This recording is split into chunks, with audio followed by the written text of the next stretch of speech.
Pai do Senhor Jesus, meus irmãos, nesse dia de hoje, eu tenho uma palavra de Deus ao seu coração. Em Atos capítulo de número 9, a partir do versículo de número 36, o texto vai nos dizer que havia em Jope uma discípula chamada Tabita, que traduzido se diz Dorcas. Esta estava cheia de boas obras e esmolas que fazer. Há algo de interessante nesse texto. O fato de que o texto e o autor, que é Lucas, diz que Dorcas é uma discípula. Preste bem atenção que o Evangelho de Cristo é vanguardista. Ele não fez distinção entre homens e mulheres, brancos ou negros, não fez distinção de raças. O Evangelho de Cristo foi à frente do seu tempo. Lembra-se que na história, quando uma pessoa tinha alguma enfermidade, ela era impossibilitada e também impedida de entrar até mesmo na sinagoga.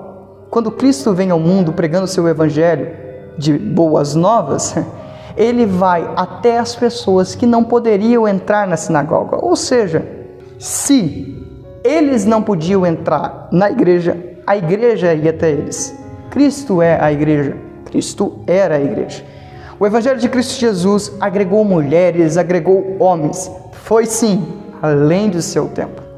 Hoje, infelizmente, muitas pessoas querem restringir o evangelho a apenas um grupo de pessoas, seja por poder aquisitivo, cor de pele ou por perfeição estética, segundo o que o mundo dita. Mas esse não é o evangelho de Cristo Jesus. O evangelho de Cristo Jesus chama a todos para a redenção.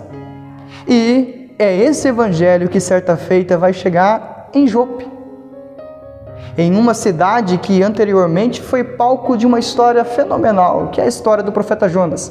Lá em Jope, ele pega um navio rumo a Tarsis, fugindo da vontade de Deus que era Nínive. Jope fora atrás um cenário de indecisões, mas na vida de Dorcas ela foi decidida quando, certa feita, ouviu a palavra, aceitou a palavra e se converteu a Cristo, indo além, pregando a palavra do Senhor. Preste atenção que o texto nos dá a entender que a profissão de Dorcas era costureira. E isso não restringiu ela em nada. Ela faz da sua profissão uma forma de professar a sua fé. Ela utiliza as ferramentas que ela tem. Nós às vezes nos sentimos um tanto quanto engessados, porque olhamos fulano e olhamos ciclano, ele tem assim, o fulano tem oratório, o fulano tem isso, e o fulano tem aquilo, e talvez você olhe para você e diga, eu não tenho nada. Mas vamos aprender com o exemplo da nossa irmã Dorcas. Ela utilizou do que tinha e foi revolucionária na cidade onde morava. Ela foi tão revolucionária, utilizando o que tinha, as ferramentas que Deus tinha dado para ela, que mesmo depois da sua morte, seus vizinhos e as viúvas, e com certeza a cidade inteira, dava bom testemunho do que ela fazia. Qual vai ser o seu legado depois que você morrer? Talvez o seu legado ele foi uma boa pessoa, mas não acrescentou em nada. Ele foi até um bom ouvinte, mas nunca ouvi falar de Cristo Jesus. Que legado vago seria esse? Dorcas deixou um grande legado, e o seu legado foi tão grande que ela ressuscitou por causa desse legado. Cristo ainda tinha muita obra para fazer através da vida de Dorcas. Cristo ainda tem muita obra para fazer através da sua vida.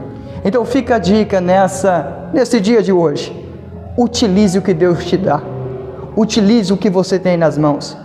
Ei, deixe o seu legado. Fica com Deus, seu crente.